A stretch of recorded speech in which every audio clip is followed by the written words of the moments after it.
welcome to the Trellis Seminar Series 2022. For those of you who don't know us, Trellis is the charity that supports therapeutic gardening in Scotland, providing information, training and good practice sharing.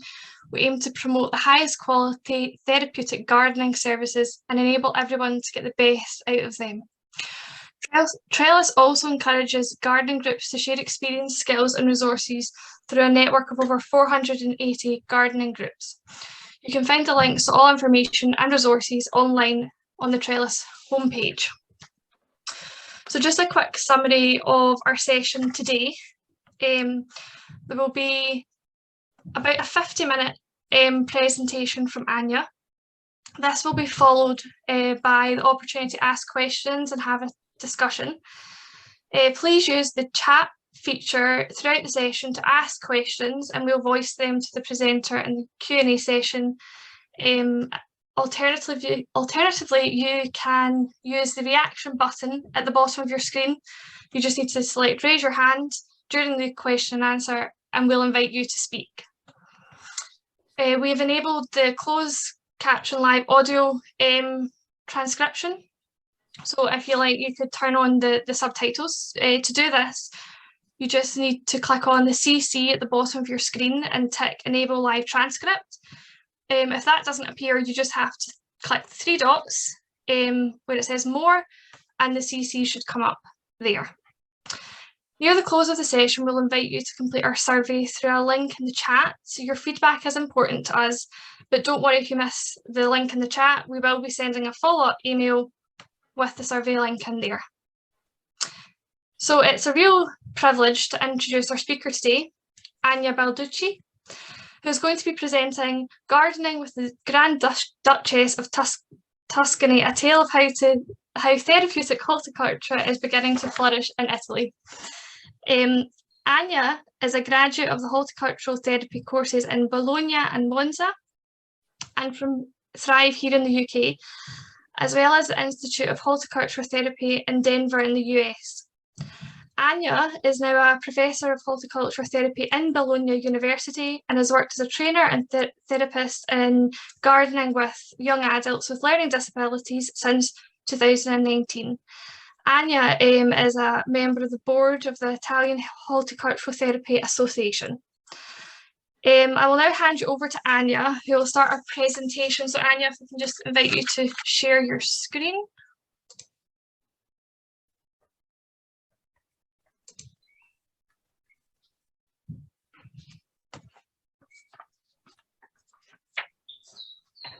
Okay. Ania, if you can just share your screen.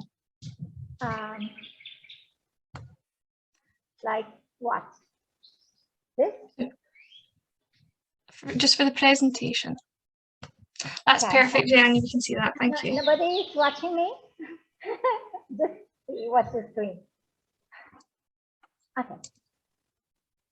So just when you're ready, Ania, thank you. Ready? Can yes. Yes.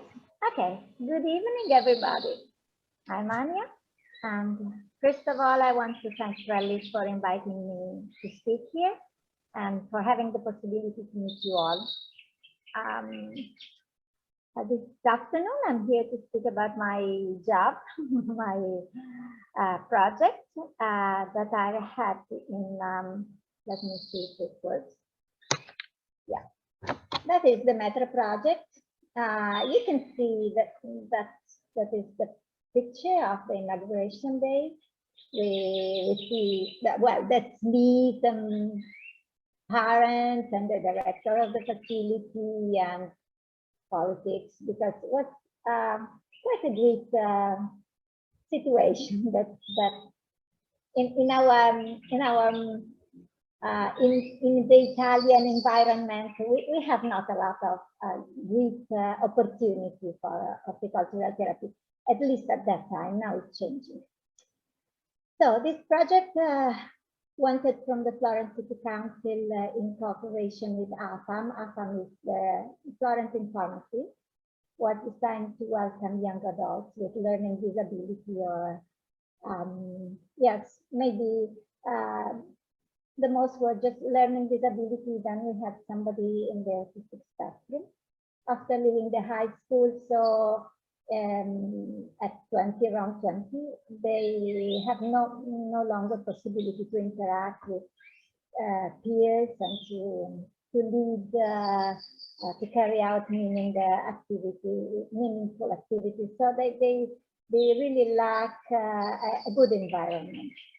So the social services have provided the selection of participants, and they were interacting with families, and I had to design the program and lead it.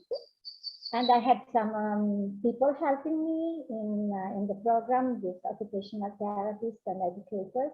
You can see in the pictures, you will see them, they always wear an orange t-shirt, so you will see them. We also had 3 gardeners of the villa, the place where we were working, who transformed our experience well in a success, because they had a good knowledge about the garden, and they really were really helpful, especially the older one was always with us.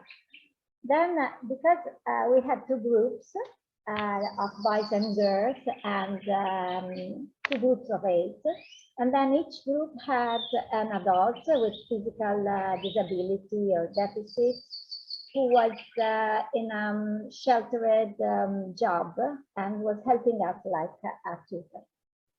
And then the group attended alternating,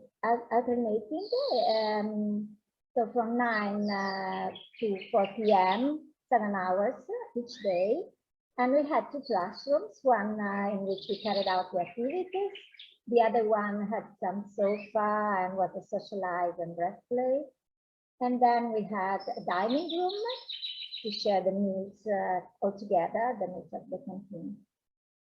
And then on some occasion, the 2 groups were joining, and they were like parties. You can see here the Christmas party, and then some trips, they were coming all together.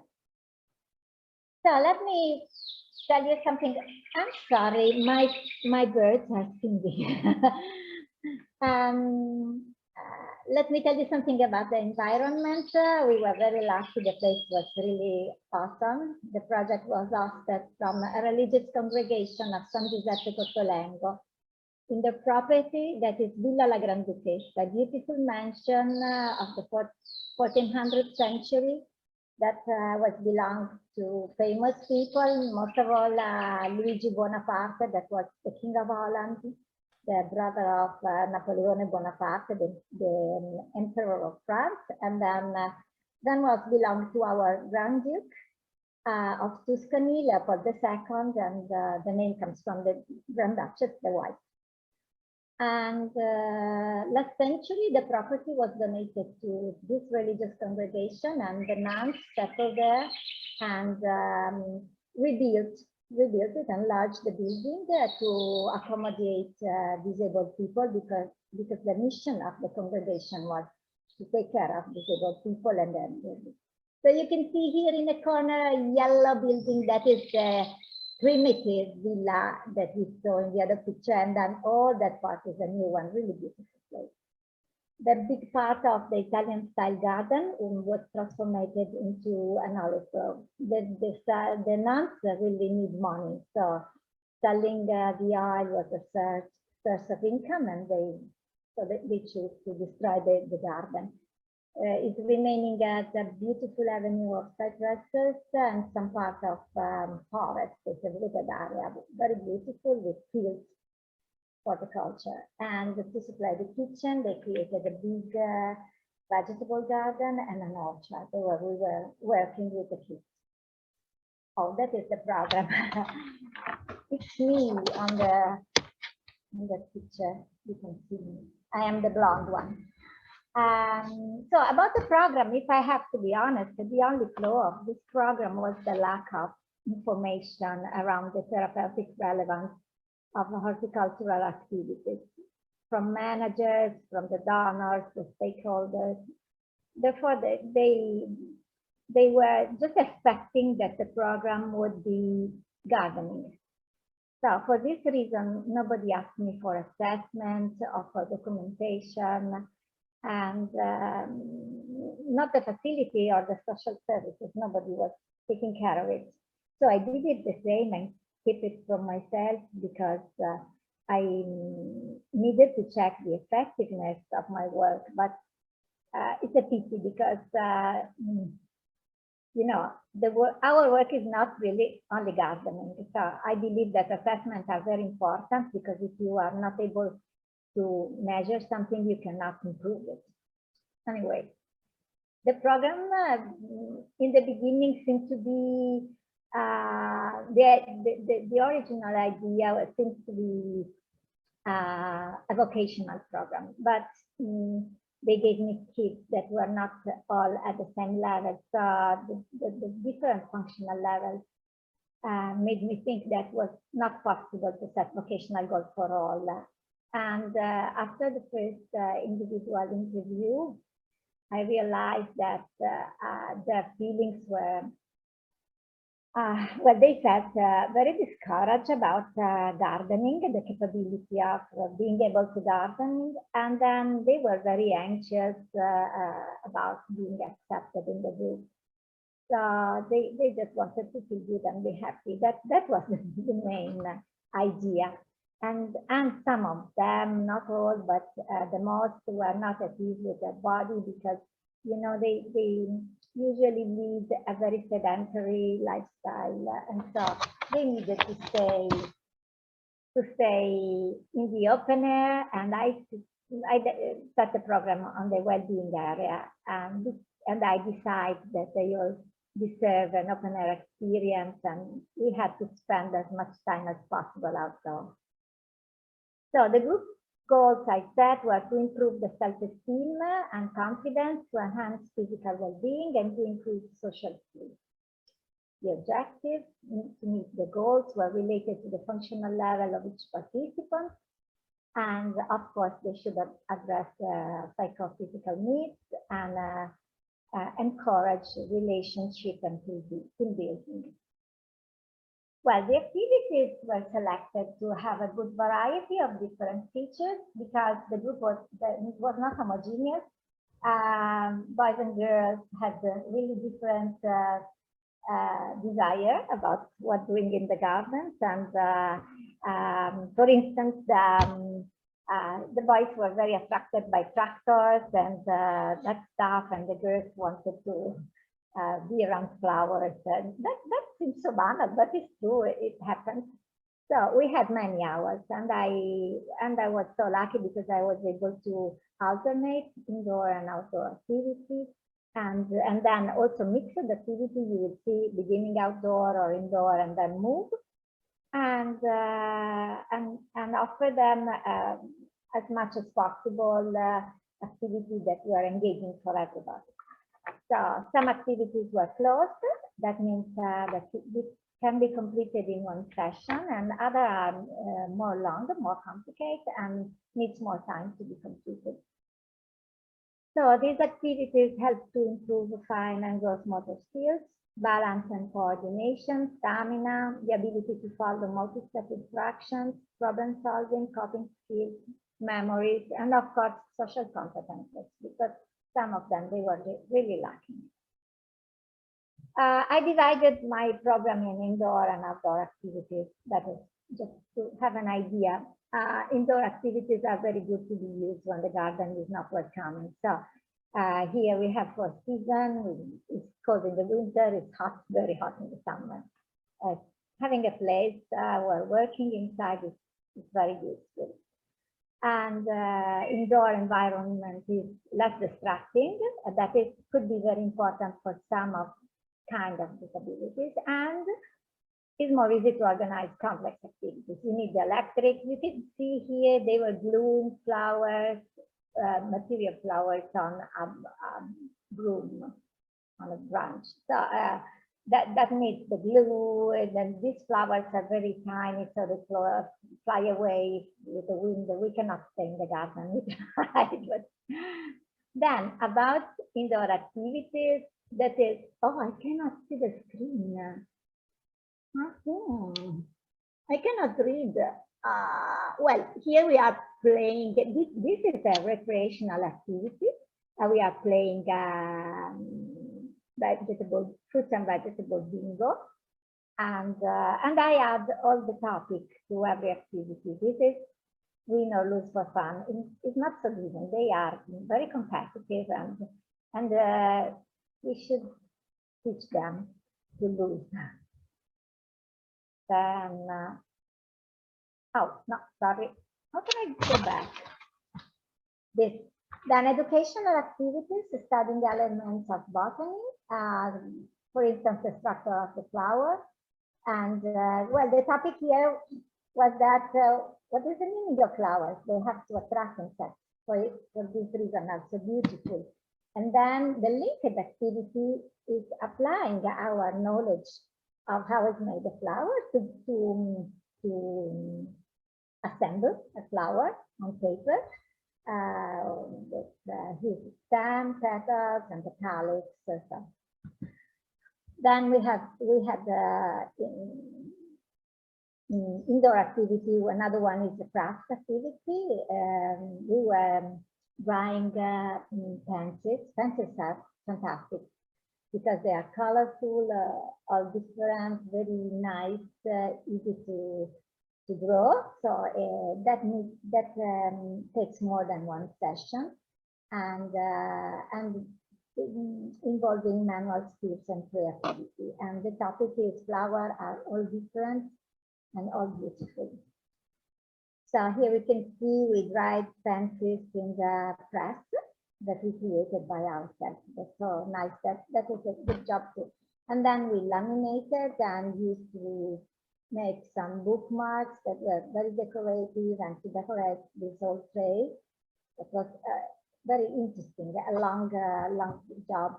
And another one, similar, but it's different because it's an outdoor and indoor activity. We should go outside and collect all the leaves in fall and then dry in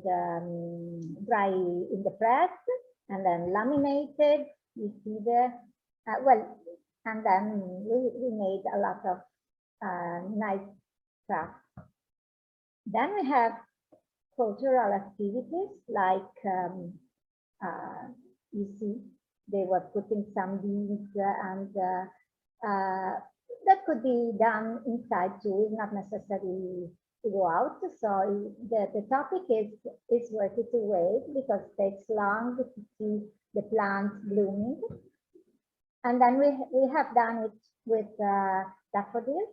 That is the cultural activity is Narcissus spiracus. That needs really only 2 weeks, so it's quick and very nice. And you see, that is a multi-step task where participants in different tasks and all together a task that is impossible to complete for just one became achievable because working as a relay team, every guy was doing a step. And you can see they laughed, they were very happy. That has been really great. And then we have the outdoor activities that, of course, takes more time. And we had a perfect place. You can see the pictures are really beautiful. And we really enjoy nature. And we had 3 places. One is the vegetable garden, and the other one is the olive grove, and then the field. So about horticultural activities in the vegetable gardens, there is no need of raised beds because the participants were young and they need to bend, to do exercise. So we choose not to prepare raised beds, just to work normally. No need for adaptive tools. They were able to use normal, small tools, of course, not. And then the caution of that horticultural activities is that we were in a natural environment, so of course, not everything should be put in the mouth. That is special for the 2 boys in the autistic spectrum that they were trying to taste everything. So we should just take care is important because the responsibility of the safety participants is on the therapist. And then some plants have thorns. That is the other concern. And they feel that thorns are everywhere. I remember that when we were harvesting zucchini, courgette, you say in English, or English American zucchini. Well, courgette has a lot of, it's like a food, but it's hard. So when you touch them, it feels that is, and I remember a boy was always saying, it bites, it bites. They are not really thorns. They are not dangerous, but they have to learn to manage. So these are the activities we have done, the summary, but we are going to see. We need to prepare here is really bad. I cannot see the title. Oh, perfect. We need to prepare the soil, and well, it seems banal, but it works. Rip up what is going wrong. You see a big caddy of weeds. It has been a very hard job, and we were speaking about removing what is wrong from your life, what you don't need to be there. And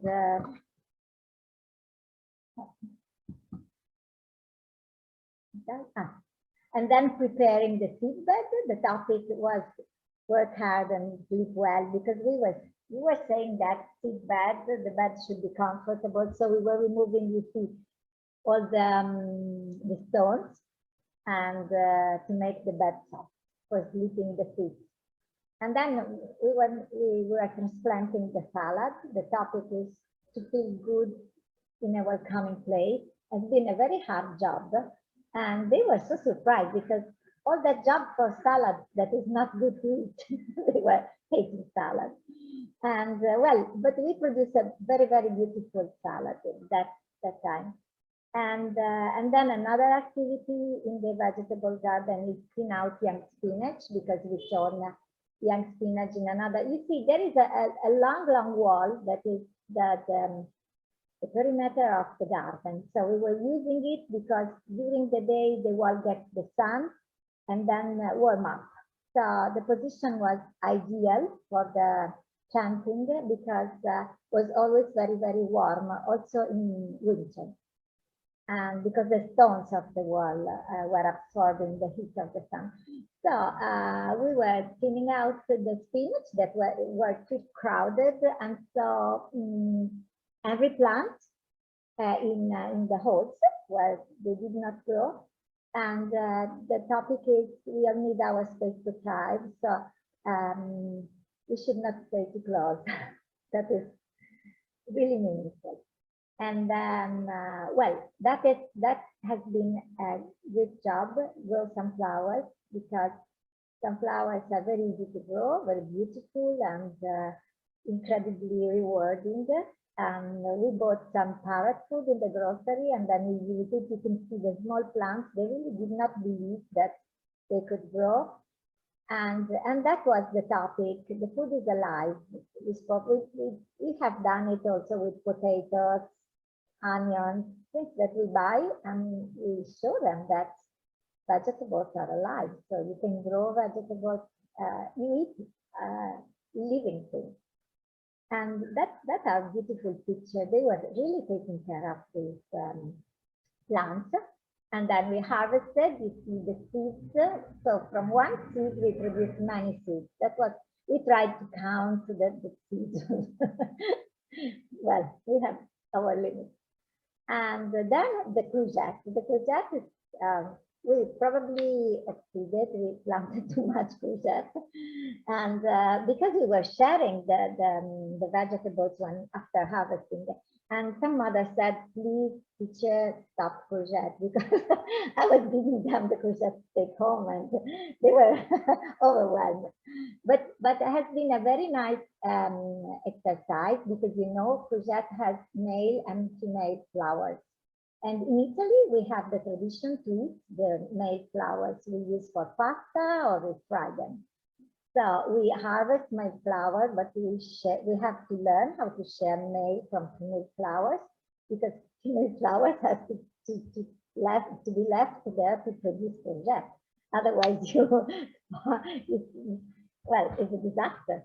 So this thing make us learn the difference between male and female. We spoke a lot about it, and look, we had wonderful project, very delicious and very delicate.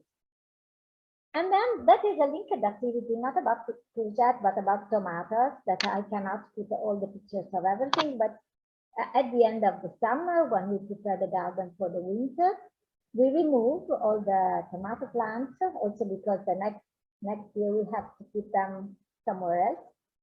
And of course, at the end of the season, the last tomatoes are green, and they have no more time to get to become red. So we were harvesting them, nothing should be wasted, and then produce jam that we like. It's very good with cheese, tomato jam. And that is another activity, but is outside the vegetable garden, is in the field. The field is a sloped area.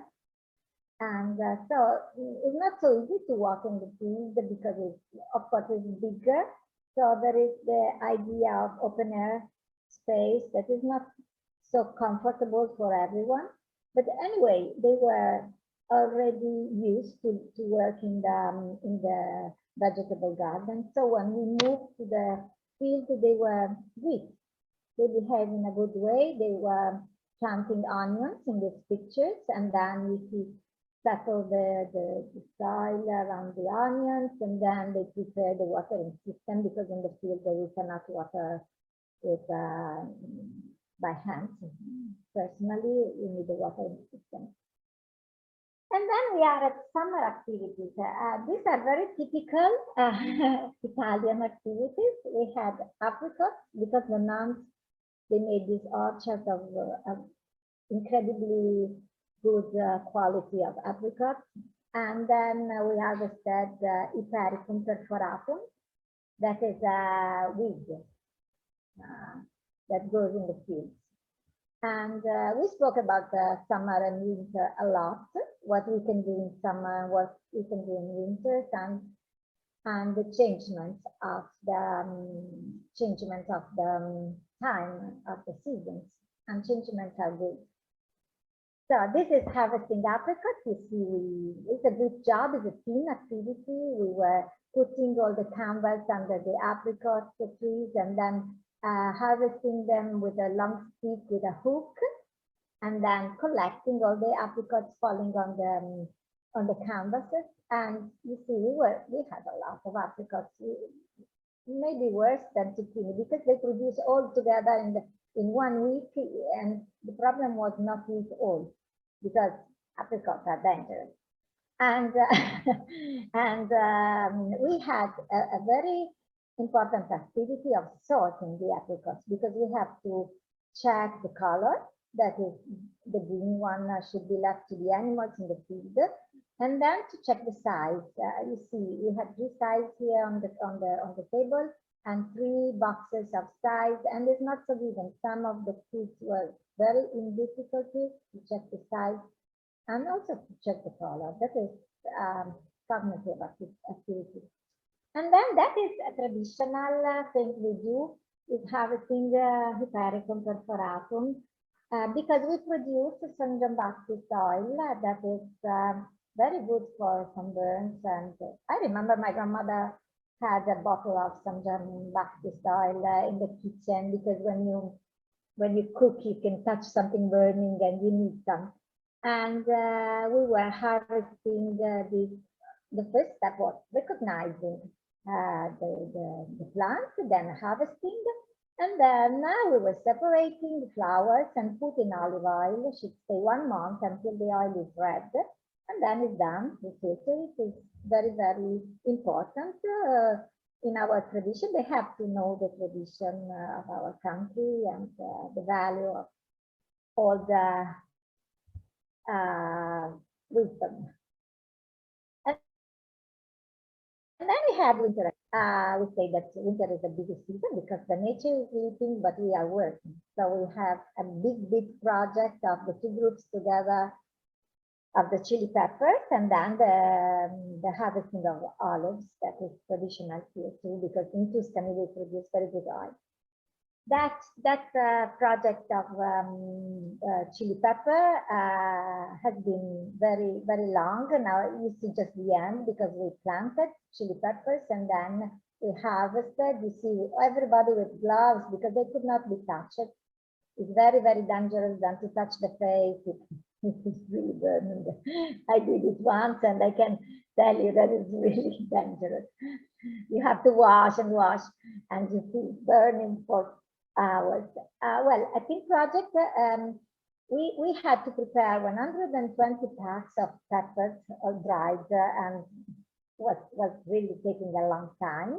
We were harvesting, then dividing, checking here too, dividing what is dirty or broken or not good. And then in a couple, the kids were, one was holding the chili pepper and the other one with the needle and the thread were piercing it, and we were preparing the garland, and then put the garland to dry on some cane hanging on the ceiling. Was really complicated. And then these are the bags. We prepare 120 when they were already dried very well. We put, I think, 8 in each, and so because not all are beautiful. At the end, some are green, and we just share and use for cooking because they are very good. And then the other one is a project with group treat that is very nice, has been very nice, because we have this big olive grove, I think like 400 plants, so it's a big olive grove, and of course the gardeners were doing that. We were just helping, is the right word, because we were not really helpful. Maybe we were annoying them, but anyway, that is, they put canvas under the olives, and then this is an electric harvester. They were teaching us how to use it, and then let all the students try to use it, and so we were harvesting the olives with this. Or, well, this guy was really tall, and 2 meters, like, and he was using a comb to comb gently the trees and take the olives. And we spoke a lot about olives as a peace symbol. That, well, nowadays is a very actual topic. And we were collecting all the olives, and then ta-da, we went to visit the oil mill, and very nice, a very nice trip. All together, the 2 groups. You see our olives, and the oil mill was so interesting for the kids. They have never been there, and of course, it was not a mill like when I was young with the stone mill and dirt everywhere. No, now it's a very clean environment. The facility and manufacturing equipment was all in iron. Everything is clean, but the scent of the freshly made oil is really something you cannot forget. It's really an incredible scent. The smell all around is incredible. And you see, the oil is green, and they were so surprised because freshly made oil is green. And then we went to have a typical Tuscany snack, toasted bread on the fireplace. That is the gardener who was the cook, and he prepared a snack for everybody with toasting bread and then garlic on and olive oil and salt. I remember my grandmother was doing that to me. There was not snack already made to buy at my time. And then the liquid activity is nothing should be wasted. So we were picking all the olives from the ground also, because we can wash it, and then also the leftover on the tree, and prepare salted olives with fine herbs. That is a long, because you have to wash the olives. They are so bitter. The kids were so surprised because the olives are really bitter when they are fresh. So you have to treat them to prepare the salted olives, and then put under the oil with herbs, and they're very good for cooking or for the therapy. Then Then that is an important part. We were connecting with nature because I wrote it even during our busiest day, we were always, no matter how cold or hot, trying to find some moments to lay down on the grass or in the garden upstairs to feel the nature, because that is the meaning of our job. We are not only gardeners, it's not only to produce, it's all about well-being and connection with nature. So we were trying to recharge our batteries to feel connected to nature and to each other. And that has been really an unforgettable experience for everybody, because it's not so easy for young kids, but also for us, for adults who live in the city, to have a place to lay down on the grass all together and just stay, like feeling the noise of the insects and smelling the air. And it's really poetic. And I said it was an unforgettable experience with unforgettable friends. And one day, one afternoon, I went home telling everybody, see you on Monday. And then 2 hours later, I received a call from the direction because due to the pandemic, the program has been suspended. And I have never seen any of them again. Still, I feel so blessed when I look back to these days, because it was no longer just a job. Grazie. Then I have to tell you something, because you know, from bad things, it's not, sometimes comes a good one. So during the lockdown, after this interruption of my job, I had a lot of free time. So I had the opportunity to devote myself to a project that was developing a program for a postgraduate diploma. The first therapeutic horticultural master, horticulture master degree in Italy. And the University of Bologna accepted it. And so the master started last month, directed by Professor Giorgio Gianquinto Prasdocini from the Department of Agriculture and Food Science. And, you know, this master is a great achievement, because I really think that increasing the quality of training and producing qualified professionals who are able to demonstrate the effectiveness of horticultural activities and therapeutic modalities, we will do a great step ahead, because what I learned from that job and is that these activities are really beneficial. It works a lot. My kids were improving on every part. I mean, the cognitive, the intellectual, the emotional, and physical. They were laying on the grass, and the first days they were not able to do that. They were focusing on job. They were bending. They were not complaining anymore to stay outside on the cold or under the sun or mosquitoes, or, you know, they really learned to be different. They were friends, and they were always smiling, and no more shyness. And so it's really beneficial, but we should be prepared, and high level quality of teaching, and it is very important, especially nowadays, because our profession is, at least in Italy, frequently carried out by other professionals that are they don't have the training. They are good and they try to do their best, but having a good training is very important, because if you are an educator, if you are a social worker, it's okay, but you have, for this kind of job, is very important. And I'm confident that this master education will be the first step of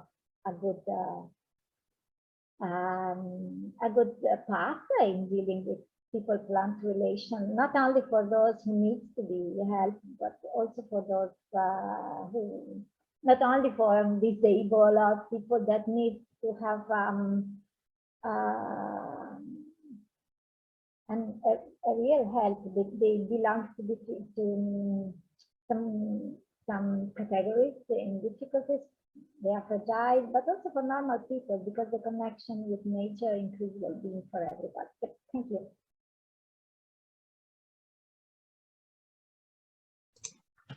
Thank you, Anya. That was great. Thank you. I think we'll move to Jenny for some questions.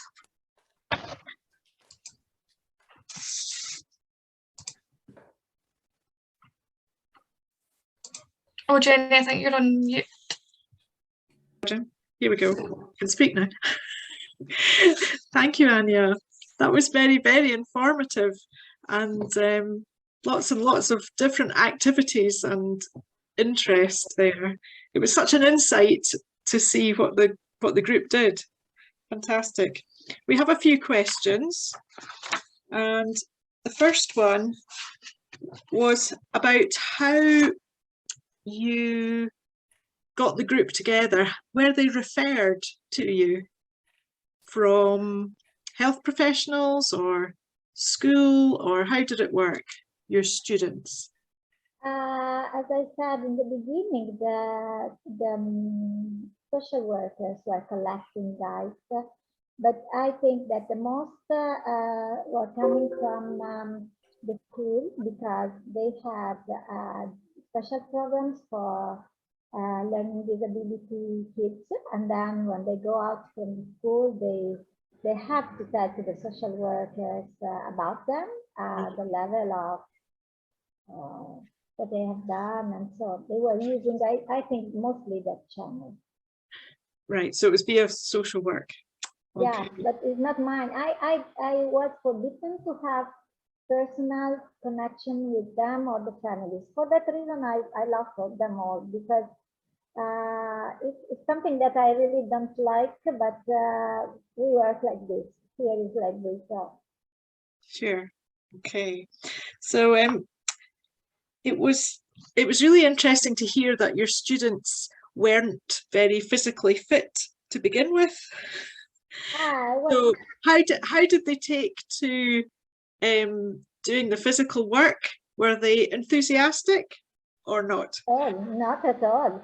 No, usually, if you have kids, I mean, even all the kids are similar. I don't see much difference.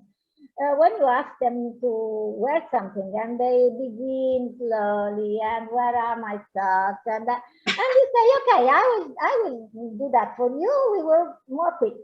And this is what the mother do with disabled kids. They serve them. They a lot of them. I'm not judgmental, but a lot of them are really very, very served.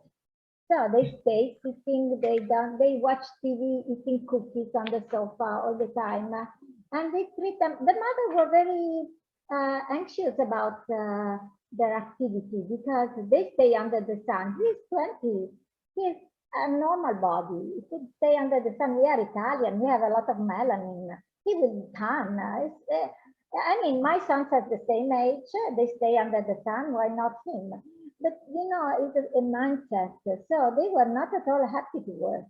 Okay. And I had to force them in the beginning. Yeah, they enjoyed a lot, but they were lazy, like all the guys are lazy at that age. At 20, you will never find. I mean, to take down the garbage, my sons, it's a tragedy, but they are normal guys. They are lazy. That's it.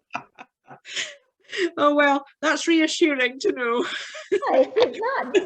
They are not different. They are just disabled, but they are normal guys. They should be treated like normal. They should work. Sure. It was interesting because in the images, it looks like it was mostly male participants. And could you explain a bit about that? Why it's just... Yes.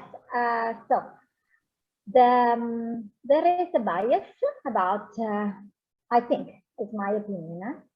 The most people think that men are made for those things, and I think it's not true, of course, but they were collected by the social services, and I had to speak with them, and I had the same opinion. I think that they should choose more girls, but some of them, I think, that were really discouraged by the families. Okay. And they were sending me the girls with sandals. You cannot go in the field with the sandals. You should wear something different. They were dressed like lolitas with pink stuff. You should wear something warmer. You should look different. I mean, it's a mindset, male and female. It's not important if they both are normal, but they treat them differently, and it is very bad. Sure. Thank you. I was just going to ask, you were talking about measuring the improvements across time, and I was just wondering, could you explain a bit how you did that? How did you measure their well-being?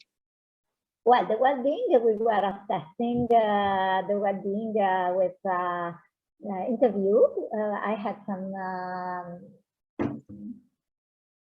tests to do, and we were always at the end of a session gathering together, make the circle, and I was, well, they are just 8, so it's easy to, did you like, how did you feel, you feel better, you feel worse, so we had it.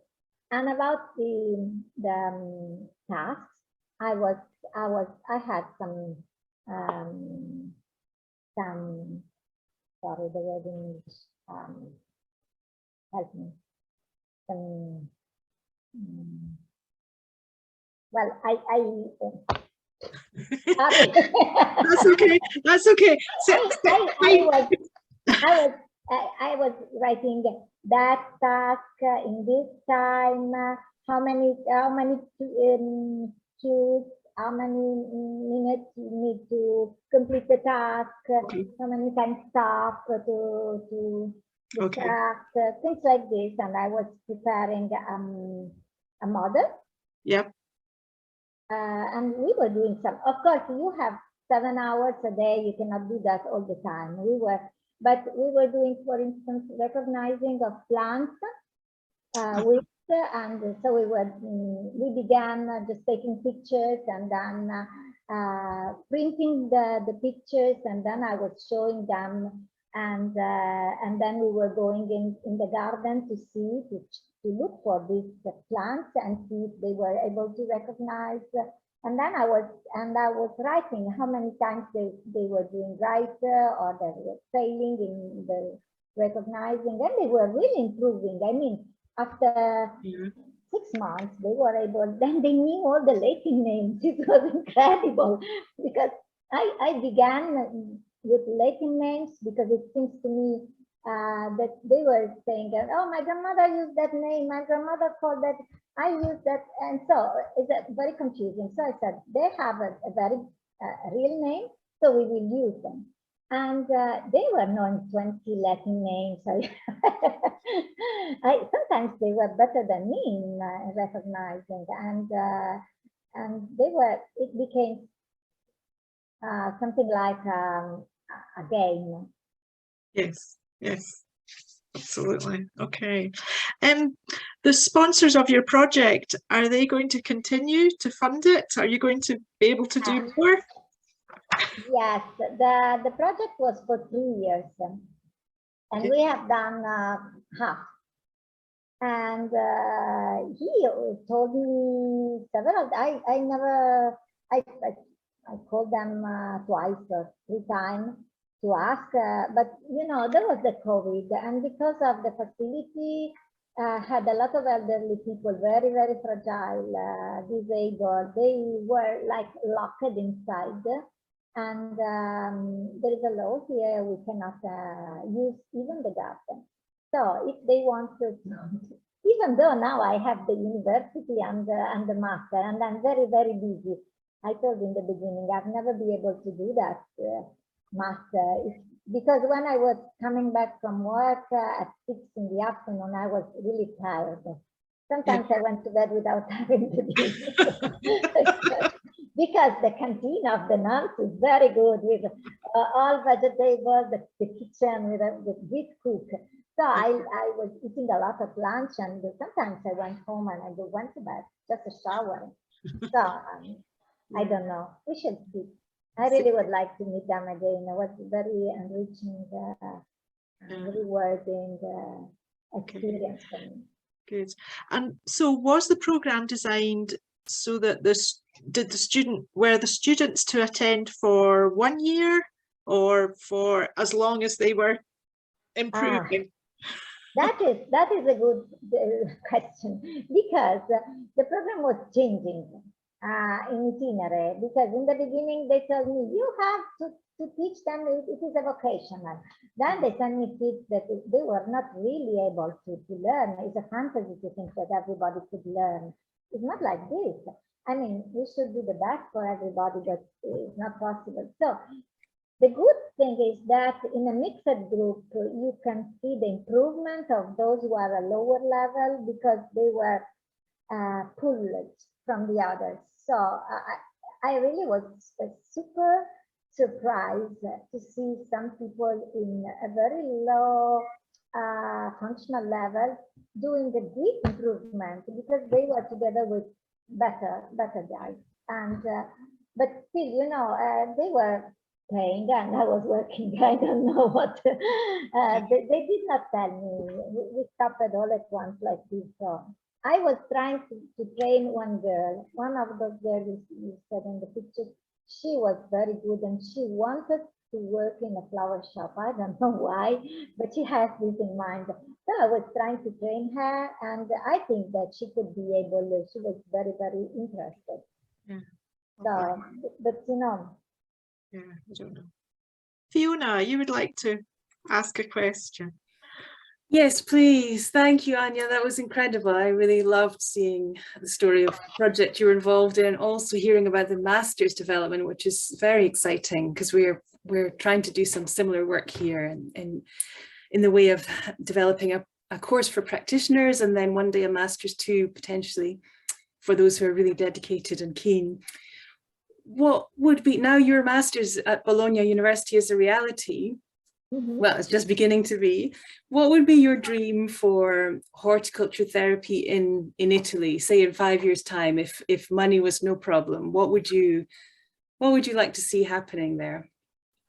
Well, of course, I don't think about only Italy. I think that Europe, but anyway, in Italy, we should be recognized. I'm doing that for Tuscany. We are working to the recognition of the profession in Tuscany, and then could spread in other regions, because we have well, the law here is like this. You can begin with a region and then you can improve, you can spread. And of course, being recognized is very important, also because they pay you, because it's a job and you should be paid. And of course, having a good training and demonstrating them that you are not there to take the kids in the garden, but you are doing something beneficial that is important, is like therapy. And so leads to a different mindset. I had a friend who was saying, nobody is wondering why the school has a gym. But when you say, I want to have a vegetable garden in the school, everybody, it's dirty, and you know, they lose their time. And well, we should, I would like that we arrive at a point in which every school, every research facility, every hospital, every place in which people can do gardening, have a garden and a therapist, trainer, to help them to connect with nature and to do the activities.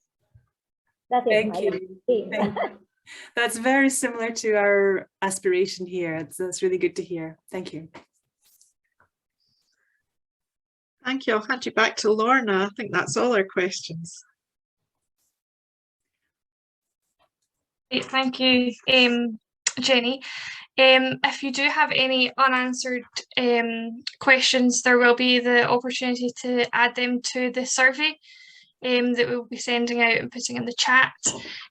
Just remember to include your email address so that we can come back to you with an answer to your question. So yeah, a massive thanks again to Ania. Please could you show your appreciation by clicking on your reactions button at the bottom of your screen, or if you want to unmute and give a round of applause. Yay! Excellent, thank you. Thank you. Good, good, good. Great, thank you. That's it.